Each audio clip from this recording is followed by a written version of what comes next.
E aí, pessoas, qual é o valor de uma pessoa? Qual é o valor de uma criança? Qual é o valor de um bebê? Para você ter muitos filhos, ver uma família numerosa, cheia de criança, é sinal de problema, é sinal de muitas dívidas, é sinal de empobrecimento, ou é sinal de bênção, é sinal de graça, é sinal de riqueza? O que você pensa assim que você vê uma família ali com 5, 6 filhos? Então, outro dia eu vi um vídeo no Flow Podcast do Paulo Guedes, uma entrevista com ele, que é o ex-ministro da Economia do Brasil, né, do antigo governo, o governo Bolsonaro.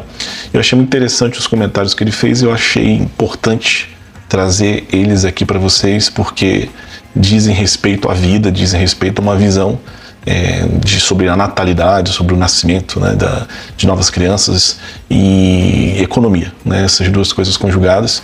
E aí eu decidi trazer para vocês porque de alguma forma isso vai influenciando, vai afetando a nossa vida também como brasileiros. Ele vai comentar isso aqui. Eu queria dizer desde já que não tem nada a ver com política, tá? Esse comentário aqui que eu vou fazer é realmente para aproveitar a palavra, aquilo que ele disse como professor, como que ele é também de economia, porque é algo que vai entrando na nossa cabeça que diz respeito justamente a esse valor da vida, a quanto custa, né, se ter um filho, quanto custa para um país, para o mundo, se aberto à vida, por exemplo. Então aqui a intenção não é fazer uma apologia à direita ou à esquerda ou criticar um ou outro, como eu disse, é olhar aqui o comentário que ele fez, ouvir e traçar alguns comentários sobre ele, tá bom? Então eu queria convidar você, antes de mais nada, a se inscrever aqui se você não é inscrito, a compartilhar, a curtir, enfim, a reagir para que esse conteúdo não fique parado, que esse conteúdo alcance mais pessoas. Eu vou ficar olhando aqui para baixo um pouquinho porque eu estou com esse dispositivo, tá? Eu vou olhar o vídeo aqui, vou assistir aqui olhando para aqui e você vai assistir aqui na sua tela, vai estar aqui em algum lugar, tá bom? Então vamos lá. As ciências econômicas dizem, por exemplo, que o capital não explora o trabalho, o capital aumenta a produtividade do trabalho.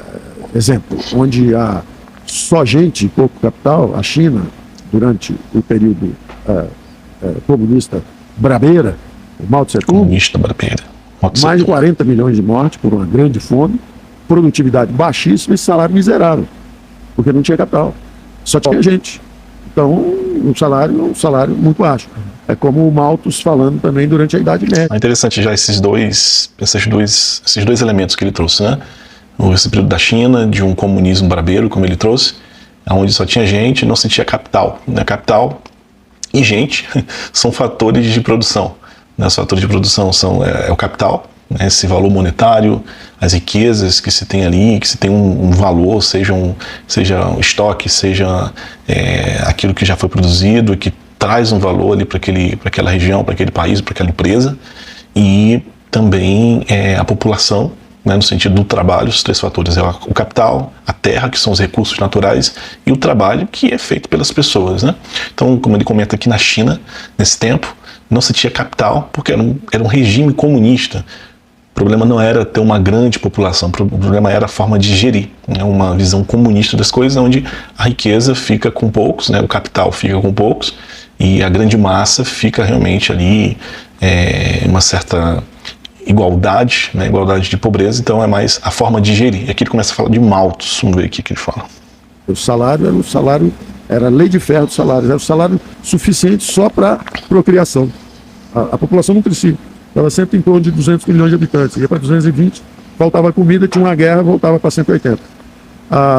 Justamente quando começam a se distribuir as técnicas de comercialização, a produtividade, a industrialização, as inovações tecnológicas, a população do mundo, depois de 1000 anos, oscilando em torno de 200 milhões, ela dispara e está agora chegando a 8 bilhões. Ou seja, se nós fôssemos ainda 200 milhões, seríamos super ricos todos. Todo mundo era bilionário. Mas nós mesmos transformamos essa abundância de recursos em mais gente, mais filhos. Vamos crescer, vamos ter... Interessante, né? Porque na visão que ele traz aqui, se nós fôssemos menos, né, menos pessoas, nós seríamos mais ricos, né? Se ficássemos hoje com a população de 200 milhões de pessoas no mundo, nós seríamos todos milionários. Não sei se chegaríamos a ser milionários, porque não teríamos, provavelmente, toda a produção que nós temos, não teríamos toda a tecnologia que nós desenvolvemos, somos capazes de desenvolver com o trabalho, com o tempo e com as pessoas que existiram, que passaram por esse mundo, que foram colaborando com o trabalho. Então, assim, provavelmente esses 200 milhões de pessoas que existiriam no mundo não seriam tão ricas assim, né? E sobre Malthus é interessante porque Malthus, né, Thomas Malthus, ele traz essa teoria conhecida como teoria malthusiana, que fala justamente de que se não existir algo que faça cair a natalidade, então o meio de subsistência também vai diminuir, porque a forma de crescimento da população vai ser altíssima e o crescimento da subsistência não vai ser tão alto assim, então as pessoas vão passar fome e tal. Então é preciso se haver uma certa atenção em relação ao crescimento da natalidade, pensamento malthusiano. Vamos continuar aqui. Em vários, por exemplo, a Europa é um continente em declínio populacional, com a demografia perversa. Eles já chegaram a uma civilização sofisticada o suficiente para dizer, olha, eu estou mais preocupado com qualidade de vida que com quantidade. Então agora nós vamos ter famílias menores. Aí eles começam a descer. Mas aí começa a receber fluxos migratórios de países onde há ainda fome, desesperança, miséria. E aí esse povo começa a fluir em busca de melhores oportunidades. Interessante, porque São João Paulo II, ele foi muito questionado nos anos 80, 90 com o crescimento, né, dos casos de AIDS, a pandemia de AIDS, né, que tocou bastante o Brasil, e ele foi muito questionado acerca do seu pensamento no uso dos anticoncepcionais ou no uso da pílula, também do preservativo, da camisinha, por que não liberar em vista, tanto para diminuir esse flagelo da AIDS, como para diminuir também a miséria, a fome nos países pobres. Ele era contra as duas coisas, pela visão personalista que ele tinha da pessoa. Para ele não era tanto o uso de preservativo que iria amenizar a questão da AIDS, mas era a visão sobre si, o entendimento sobre o dom que nós somos, né, a natureza que nós temos e o sentido da vivência, do olhar integral sobre a pessoa, como se vive a intimidade sexual. Mas eu queria falar justamente do outro ponto que se cobrava, né, um pensamento do uso do anticoncepcional contraceptivo, uma distribuição de pílulas, por exemplo, para mulheres mais pobres, para poder diminuir o número de pessoas e se ter países mais ricos, como por exemplo esse fluxo aqui imigratório, né, que existe hoje nos países da Europa, as pessoas da África, né, que morrem no mar em busca de melhores condições de vida, e se culpava muito a forma de se ter, o fato de se ter muitos filhos, e se culpava a igreja por não ter uma voz, porque tinha uma voz forte, porque as pessoas iriam seguir se dissessem alguma coisa. João Paulo II dizia, né, tudo bem, a gente pode dar pílula para aquela mulher, digamos que a pílula seja distribuída e ela não tem aquele filho, mas e os filhos que já estão lá? Será que realmente o que vai... E ele fazia questão de ressaltar o seguinte, será que são os filhos, ou é a corrupção, ou é a má distribuição de meios, né, de recursos, de educação, que fazem as pessoas serem miseráveis? O que será? Olhando para a Europa, por exemplo, você vê, por uma França, é um país que eu conheço um pouco melhor, se sofre bastante hoje. Os cofres públicos lá na França sofrem por conta desse grande número de imigrantes ou de uma população muito idosa. A gente sabe que quem sustenta, né, o país ali mais velho são aqueles que são ativos, né, que pagam a previdência e que sustentam os mais velhos. Então, se não existir jovens para trabalhar, uma hora a organização da previdência vai explodir, né, não vai conseguir mais se manter. Então, assim, uma coisa está ligada à outra. Tá bom? Então vamos continuar aqui, a gente comenta mais alguma coisa. O Brasil é um país rico em recursos naturais. É muito rico. E ele afastou a grande ameaça, que é a miséria em massa. Ele afastou isso com o próprio ajuste educacional brasileiro. As famílias brasileiras foram percebendo isso e desacelerando o crescimento demográfico. Não precisou... A China, por exemplo, impôs por lei que não podia ter 2 filhos, para derrubar o ritmo de crescimento da população. E tentar evitar a miséria em massa, que já acontecia. No caso brasileiro, foi espontâneo e voluntário. Foram decisões das famílias reduzindo o número de filhos. E a população brasileira vai se estabilizar em 220 milhões de habitantes. O resto vai ser imigrante só. Por enquanto, nós estamos perdendo. Então é isso. Esse foi o comentário, o pedaço que eu queria mostrar para vocês. Para mostrar o seguinte, né, como ele falou agora, né, essa educação do povo brasileiro, que foi diminuindo o número de filhos e que foi entendendo por si só, não precisou de uma legislação, como ele deu o exemplo da China, né, a lei lá dos 2 filhos. E isso é preocupante porque realmente é uma educação contraceptiva que pode ir entrando na nossa mente, na nossa cultura, de que os filhos podem ser uma ameaça à nossa riqueza, podem ser uma ameaça ao nosso futuro. Por isso preciso nos preservar dessa ameaça que são os filhos, né, e talvez não tê-los. Isso é um pensamento muito complicado. Por quê? Porque além disso, de alguma forma, tirar a nossa liberdade de termos o número de filhos que nós queremos, através de legislações, como acontece em alguns países, isso também pode se tornar... Podemos chegar a legislar vias, como por exemplo o aborto, como uma forma de contracepção. Esse é o grande risco também. E toda a promoção desse pensamento contraceptivo que afeta a humanidade, afeta as pessoas, né? Mães, e João Paulo II, né, Evangelho Vitae, Evangelho Vitae, para alguns falam assim também, esse documento de São João Paulo II, que é muito importante, convido você até a lê-lo, porque ele é muito atual, né, nesse momento, né, que nós vivemos, em especial aqui no Brasil, onde se fala bastante da interrupção voluntária da gestação, e que pode nos iluminar bastante. Ele diz, né, que os responsáveis pelo aborto não são simplesmente as mulheres que vão nas clínicas abortar, mas são aqueles que também promovem uma permissão de uma atividade sexual de qualquer jeito, né? Assim como ele combateu na época dele na Polônia, onde os comunistas, para poder quebrar toda a moral católica, levavam jovens para acampamentos onde eles viviam orgias, e depois, quando elas ficavam grávidas, eles promoviam o aborto, né? Divulgavam ali o aborto como meio de ficarem livres. É um pouco o pensamento de hoje, né? O pensamento dessa interrupção, né, voluntária da gestação, uma legislação que permita isso,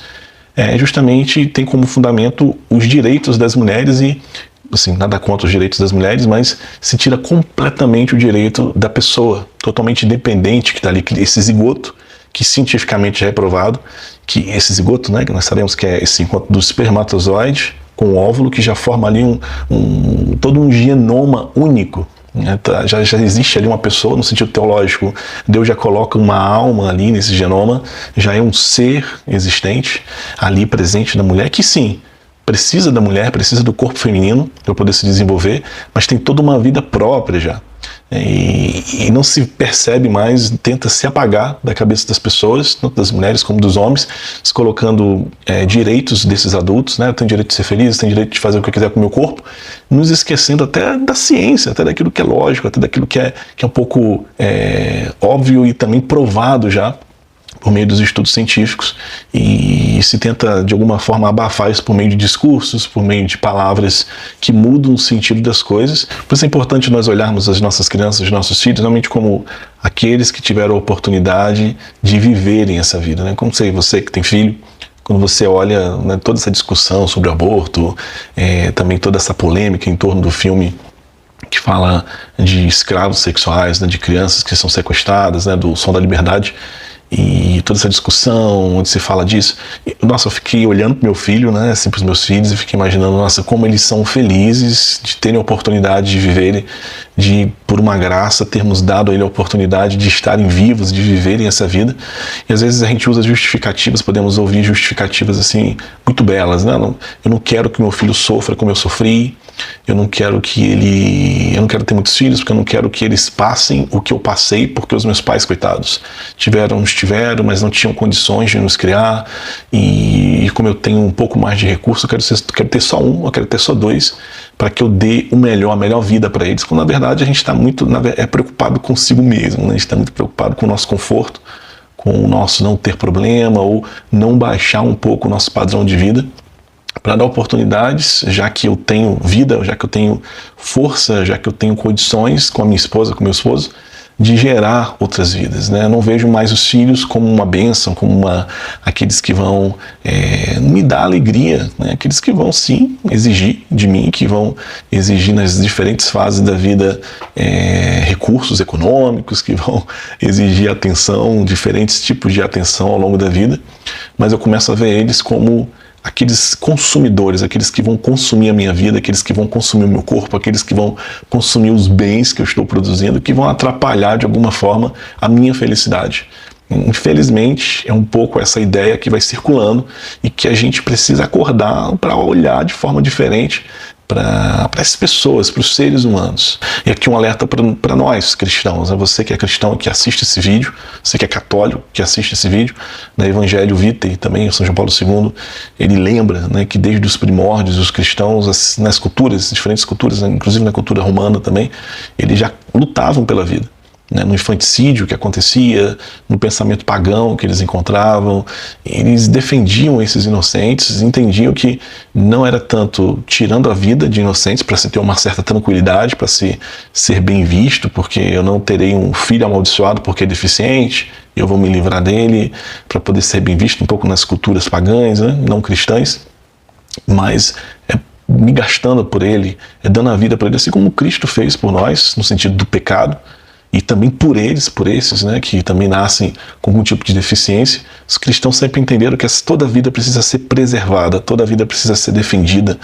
E nós também, cristãos, precisamos, primeiramente começando pela oração, mas continuando por meio da conscientização, primeiro de tudo, né?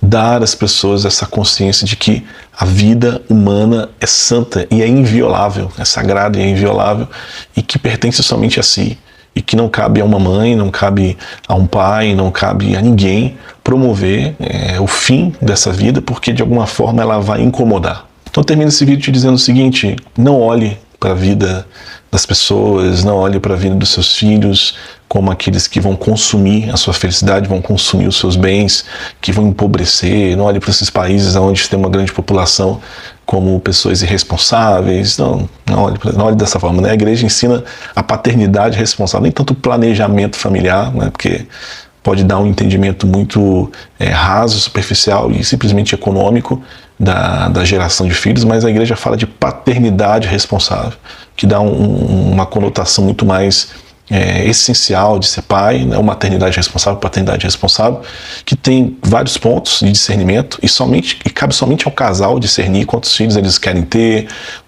as condições que eles têm, né? Tanto físicas, tanto econômicas. Cabe ao casal ter esses pontos de discernimento, mas nós podemos ajudar esses casais, né, a discernirem melhor o número de filhos, a abertura à vida. O que podemos dizer é que nós fomos feitos para isso. Aqueles que são casados são feitos para serem pais e mães, e aqueles que devem se abrir. Isso é algo ontológico, é algo próprio, presente na pessoa humana. Por isso, não olhe os filhos, não olhe as crianças como consumidores, como aqueles que vêm incomodar, mas como bênçãos, como graças realmente. Muito obrigado por ter ficado até aqui, agradeço de coração. Te convido a compartilhar esse vídeo, caso você ainda não esteja inscrito aqui nessa plataforma, faça isso. Curta, compartilhe, comente aqui e até o nosso próximo conteúdo. Deus abençoe você.